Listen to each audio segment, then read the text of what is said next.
So in making my sails, what I've been doing is folding back all the edges and putting a stitch along each of the sides on the top and bottom. And that with the ripstop, yes, the edges may come down a little bit, but with the fold over, it'll keep it from actually wearing through on that end. Now this very flared out side over here, what will end up happening is I'm stitching it back to back.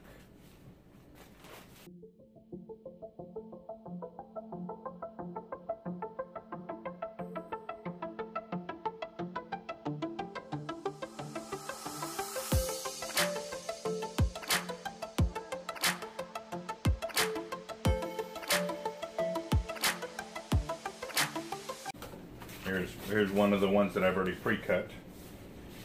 What I'll end up doing is stitching it back to back with the ends open like this, but as they are stitched in and folded over, what I'm ending up doing is I'm hiding all the flared edges so there's nothing for it to start to erode away, I guess is the best way to put it. The deal with ripstop is as the threads come off of it on the end, it actually will lock itself up, say right here on this flared end. As the threads come off, they tend to lock themselves and you can't continue ripping it. And you can't continue ripping it because of the way it's designed. So this is the best stuff that we use for the sails on the sail lines. But I just take it a little further and try to hide anything that can flare out on it. And I could go an extra step and fold this over some more and there will be zero erosion away of the extra threads and stuff like that. However, with the ones that I've built with the sails that I've built previously, it hasn't really made that much of a difference because this end is it's always under pressure, whereas the sides are the ones that come loose. And that loosening and tightening effect is what will draw out the extra threads that are hanging off. So the sides are the most important part of the whole sail. It'll actually, that's where more of the material will fall off the sail. So here's why I'm doing what I'm doing. And also too, I try to set it up to where all the folds are to one side, so that way I can put that to the back side of the sail. That way it's not continuously flapping in the wind. So like right here, I've got both sides of the folds are inside. I'm going to go and stitch it on the inside right here. Actually, no, I got to put it on the outside. Yeah.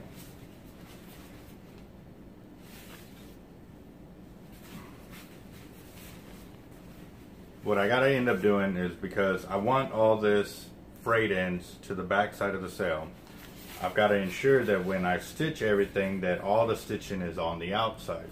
So both frayed ends will be on the outside and outside here as I start to stitch. And no, I have not had any proper training on running a sewing machine, but YouTube did help. And learning how to do a little bit, and getting some pointers from a local shop over here. So see how it continues to go.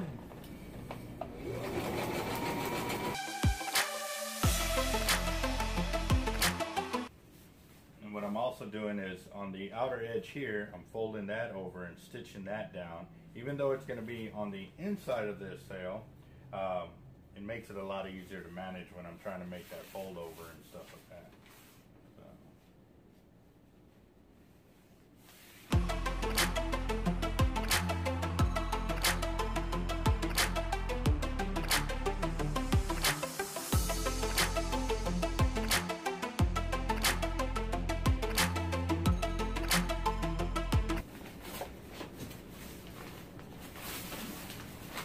And if you'll notice in the other portion of this video, I was cutting my material with a knife.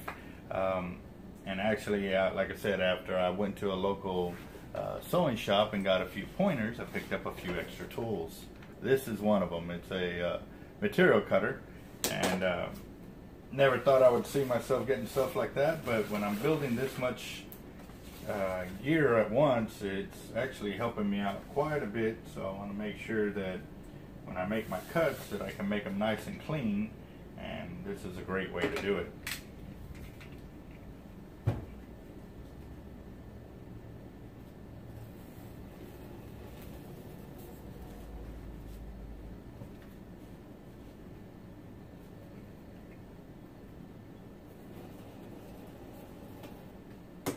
Beautiful. Now I'm just going to replicate it a few more times so I can get the extra pieces for the extra sails that I need for the other side.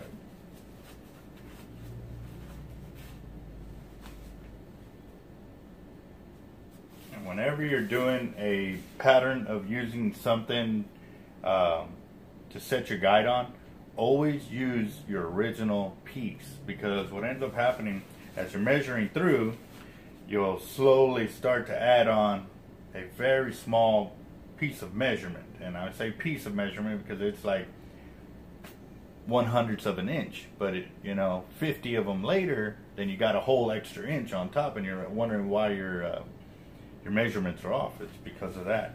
So every time I cut my original piece, I'm going to use, every time I cut an additional piece, I'm going to use an original piece, and this one's it. So that way when I do my measurements here, if I do add on, it's only to that one piece, and I'll still be going off my original measurement. And I'm telling you all this because, yes, it's not a leader in front of me, but it rules for them as well. When making leaders, you always want to use your original piece that you started with to make your leader guide. So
stay hydrated. That's for sure.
Alright guys, so what I was trying to do is get a good pattern down to maximize the amount of flags that I could use for the way it's sold to me. It's sold by the yard, so I was trying to figure out a better way to maximize the amount of flags I can make out of each yard. So what I'm doing is I'm actually single plying it instead of double plying it, and also too on the ends I'm actually adding on one of the flags that I actually cut to size. I'm actually portioning it up so that way I can actually make a nice wide flag. Instead of it being, you know, this size, if I hadn't done that, which this is what it would look like. So that's a huge improvement over what it would look like, and also the amount of wind it would catch. So by me doing that, I've actually increased the amount of air that it can catch, which means it can pull the sail and all the hooks out faster for those low wind days that you barely have a breeze coming through. It'll be able to catch more air and be able to pull more line out for you. So that's why I'm going with this one versus the smaller one. So that's the way they'll look. Let's see if I can get the rest of them done and go from there. It's putting in a little more work because originally I could have cut them out of the bigger size, but that means I would have had a lot more material that would get thrown away. It looks like this way I'll be able to save a lot of material and just piece it together and make it last a lot longer, because that's the other thing. Now that I'm doing it this way, I'm getting doubled up edges that are stitched versus the other way where they weren't stitched. So it's going to be a lot healthier in the long run for the sail to last a lot longer. So it's going to look nice. Can't wait to see the finished product.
I've made 1, 2, 3, 4, 5 of them.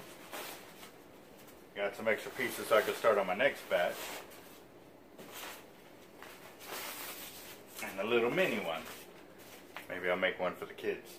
Alright, so I've got these 5 here. Now what I gotta go back to is all these IPs I need to cut off, burn, or do whatever I'm gonna do so I can close it out and you can see the finished product. So right now they're hanging all over the place and gotta get them out.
So these are the sails as they are almost complete.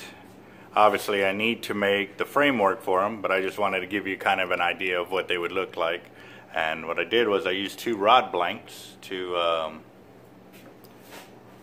get it to where you can kind of see them end to end. But yep, there's almost a finished product. And again, awesome news that we have gotten with our gear. As we will continue doing this, today I'm actually going to start building the frameworks for all of these. So I've got to go to the plumbing depot to go get a lot of material for these. And then I got to rig them all up, and then the next step after that is actually building the housings for all of them, and then to get them spooled and everything else. So it's going to be a lot of work, but we're going to get it done. So, alright, thanks again. Y'all have a good one.